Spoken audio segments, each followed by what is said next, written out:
আজকের দিনটা 12ই জুলাই। আজকে শনিবার। এখন সন্ধে প্রায় ওই 6:30টার মতন বাজছে।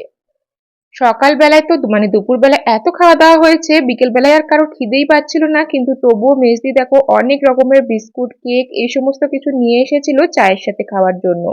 আর এই যে বিস্কুটগুলো দেখলে লম্বা লম্বা, সেগুলো খেতে চা দিয়ে এত ভালো, দেখে মনে হচ্ছে শক্ত, কিন্তু আসলে তা একদমই নয়, মুখে দিলে মিলিয়েই যাচ্ছে। সবাই মিলে বেশ সুন্দর চা খেতে খেতে গল্প হচ্ছিল।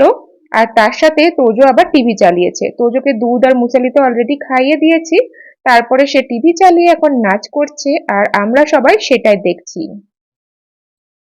উজ্জ্বলদার এই যে টিভিটা আর আমরা যে টিভিটা নিয়েছি, আমাদের ফ্ল্যাটে দুটোই হচ্ছে সেম। তো এই জন্য তোজোর মধ্যে একটা কনফিউশন চলে আসছে, আমরা বুঝি 3 BHK, ও আমাদের বাড়িটাকে বলে 3 BHK। তো সেইখান থেকে বোধহয় এই টিভিটা নিয়ে এসে এখানে লাগানো হয়েছে। তবে আস্তে আস্তে ওর কনফিউশনটা কাটছে। খুবই টেনশনে পড়ে গেছিল যে আমাদের বাড়ির টিভিটা বোধহয় আর নেই।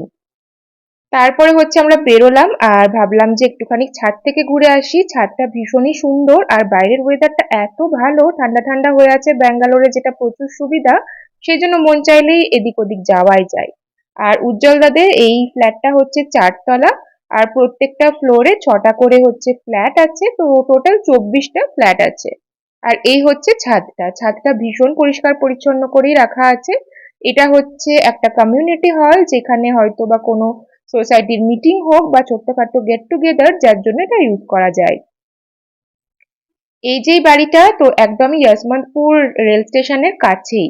পেছন দিকটার এত সুন্দর ভিউ, মনে হচ্ছে যেন কোনো পাহাড়ি জায়গায় চলে এসেছি। রেল লাইনটা পেছন দিক দিয়ে গেছে আর পুরো স্টেশন পর্যন্ত দেখতে পাওয়া যাচ্ছে। তোজো তো এমনিতেই ট্রেন দেখতে ভীষণ ভালোবাসে, তাই অনেকক্ষণ পর্যন্ত সে ট্রেন দেখছিল। বন্দে ভারত কি না এক্সপ্রেস এখান দিয়ে যাচ্ছে, আমরাও দেখলাম বন্দে ভারতও গেল। আর সেটা ইমাজিন করে করেই তোজো সারা ছাদ জুড়ে ছুটে ছুটে খেলা করছিল। বিকেল বেলায় যেহেতু তোজোকে এখন প্রত্যেক দিনই আমাদের নিচে প্লে এরিয়াটায় নিয়ে যায়, তাই তোজো বিকেল বেলাটায় ঘরবন্দি হয়ে থাকলে ওর মন খারাপ হয়ে যায়, খোলা জায়গায় খেলতেও বেশ ভালোই বাসে এখন। তারপরে 7টা সাড়ে 7টার দিকে আমরা আবার নিচে নেমে এসেছিলাম, অন্ধকার হয়ে গেছে। আর উজ্জ্বল এখানে সন্ধে দিচ্ছিল। এই ছোট্ট করে যে ঠাকুর ঘরের জায়গাটা বার করা হয়েছে, এটা কিন্তু আমার ভীষণই সুন্দর লেগেছে, একটা সেপারেট ঠাকুরকে জায়গা দেওয়া হয়েছে। তারপরে উজ্জ্বলদা আবার বেরিয়ে হচ্ছে চিকেন তন্দুরি, মোমো, চিপস অনেক কিছু নিয়ে এসেছিল। সন্ধেবেলা বলা যায় না, প্রায় 8:30 9টা হয়ে গিয়েছিল। এগুলো খাওয়ার পরে ডিনার করার ইচ্ছা তো আর কারোরই ছিল না, এতটাই পেট ভরে গেছিল। আমি তো ডিনারটা স্কিপই করে দিয়েছিলাম। তো আজকে সন্ধ্যেটা সকাল থেকে সন্ধ্যে পর্যন্ত সবার সাথে বেশ ভালোই কাটলো। কিভাবে যে দিনটা কেটে গেল বোঝাই গেল না। তোমাদের সাথে ব্লগগুলো শেয়ার করেছি, কেমন লাগলো অবশ্যই জানিও। ভালো লাগলে কিন্তু অবশ্যই লাইক কমেন্ট শেয়ার করে দিয়ে পেজটা ফলো করে দিও। পরের ব্লগে আবার দেখা হবে। সবাই ভালো থেকো, সুস্থ থেকো। টাটা।